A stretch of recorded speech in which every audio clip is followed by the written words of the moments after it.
तो अनेक साथी राष्ट्र रक्षा में जुटे रहे हैं। यहां पीढ़ी दर पीढ़ी फौज में जाने की एक परंपरा है। ये वीर माताओं की भूमि है, जिसकी कोख से वीर पैदा होते हैं।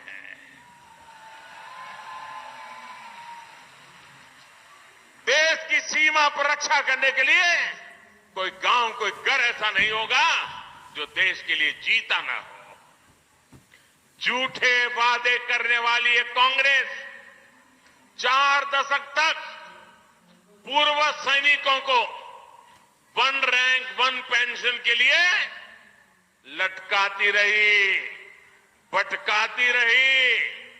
और चालाकी कैसी करते हैं, जादूगरी कैसी करते हैं।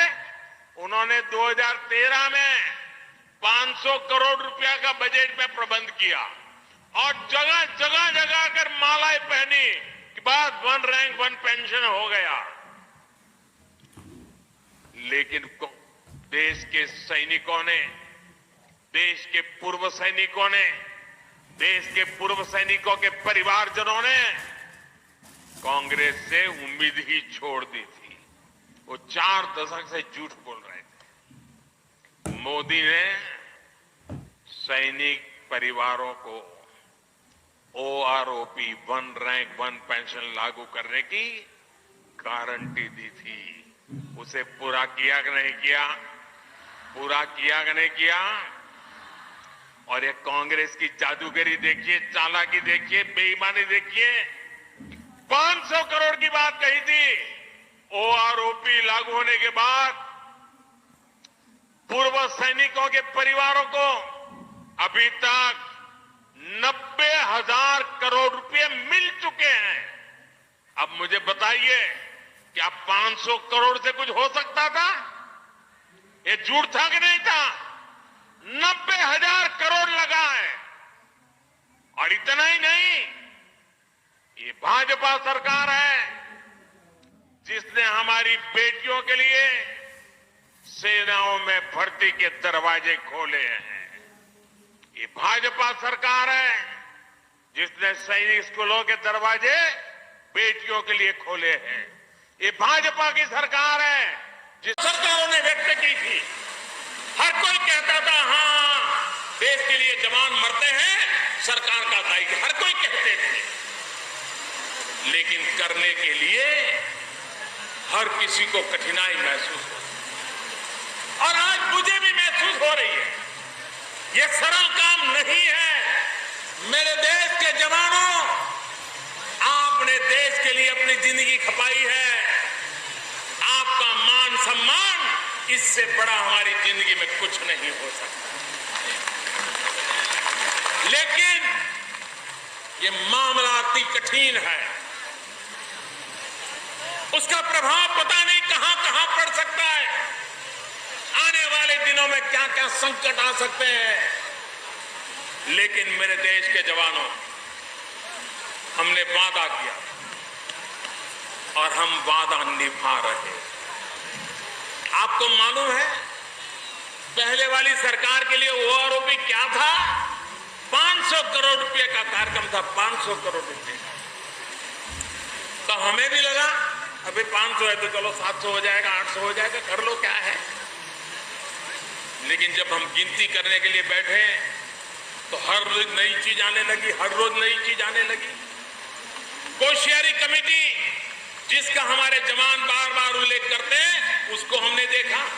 उसने क्या कहा है? उसने तो 300 करोड़ से भी कम कहा। उसने कहा 300 करोड़ से कम रुपया लग जाएगा तो हो जाएगा। सारी सरकार भ्रमित, बैठे हुए अफसर भ्रमित, सेना के जवानों की बातें भी ऐसी, हर कोई उलझा हुआ था। पिछले कई दिनों से मैं लगातार एक तार को खोलता गया, चीजों को ठीक करता गया और हिसाब लगाता गया। भाइयों बहनों, ये OROP 500 करोड़ में होने वाला खेल नहीं है।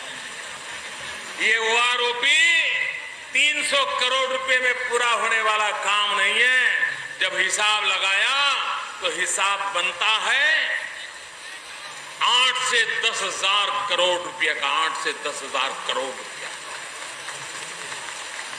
मेरी सरकार बनी 26 मई 2014 को, और मेरा दायित्व बनता है 26 मई 2014 से।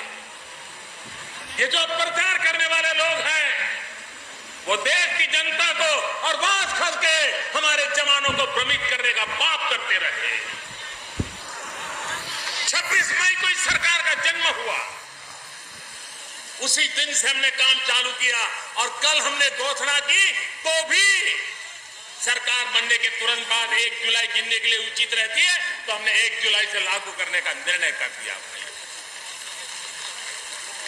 मैं जानता हूं देश के फौज में 80-90% लोग कौन होते हैं।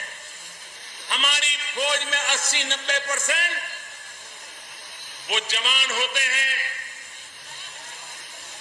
जो छोटे छोटे पद पर होते हैं, कंधे पर बंदूक उठा करके जो दुश्मनों से मुकाबला करते हैं। सबसे पहले जान की बाजी वो लगा देते हैं, लेकिन सेना की आयु कम हो इसलिए उनको 15 साल के बाद नौकरी छोड़नी पड़ती है, 17 साल के बाद छोड़नी पड़ती है, 20 साल के बाद छोड़नी पड़ती है। इसके लिए अलग अलग शब्द प्रयोग सेना वाले करते होंगे।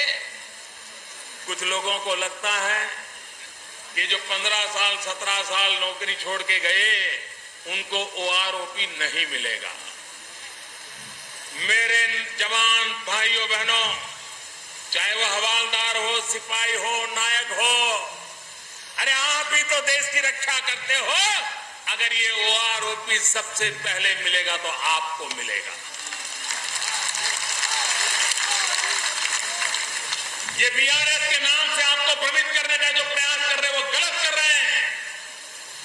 ये सरकार जिन लोगों ने युद्ध में सेना में काम करते करते अपना शरीर गंवाया है, कोई अंग गंवाया है, ऐसे भी सेना के जवान जिनको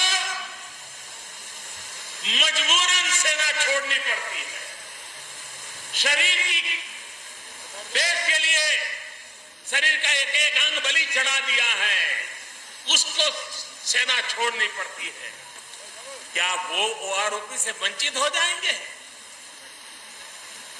सेना को प्यार करने वाला प्रधानमंत्री ऐसा कभी सोच भी नहीं सकता है। मेरे भाइयों बहनों, ऐसे सबको OROP मिलेगा, और इसलिए 80-90% ये जो 8,000 10,000 करोड़ का खर्च है ना, उसका सबसे ज्यादा धन ये 15-17 साल की उम्र में जो सेना छोड़ के घर आते हैं उन जवानों में जाने वाला है। और इसलिए ये भ्रम फैलाने की कोशिश करने की आवश्यकता नहीं है। ये सरकार बहुत स्पष्ट है कि देश के लिए जीने मरने वाले जवानों के लिए OROP लागू करने का हमने वादा किया है, और कल हमने घोषणा कर दी है। कुछ लोग कहते हैं कमीशन बनाया, ये कोई पे कमीशन नहीं बनाया। ये सिर्फ ये जो हमने निर्णय किए, क्योंकि पहले 500 करोड़ वालों की भी समझ में कुछ न कुछ गड़बड़ रही, बाद में कोश्यारी कमेटी ने जो रिपोर्ट किया उसमें भी गड़बड़ रही। हमें लगा कि 10,000 करोड़ रुपया देने के बाद भी हो सकता है कहीं कोई कमी रह गई हो, कहीं कोई इसी मैदान में सभा करने आया था, और उस सभा में मैंने 1 रैंक 1 पेंशन की बात कही थी।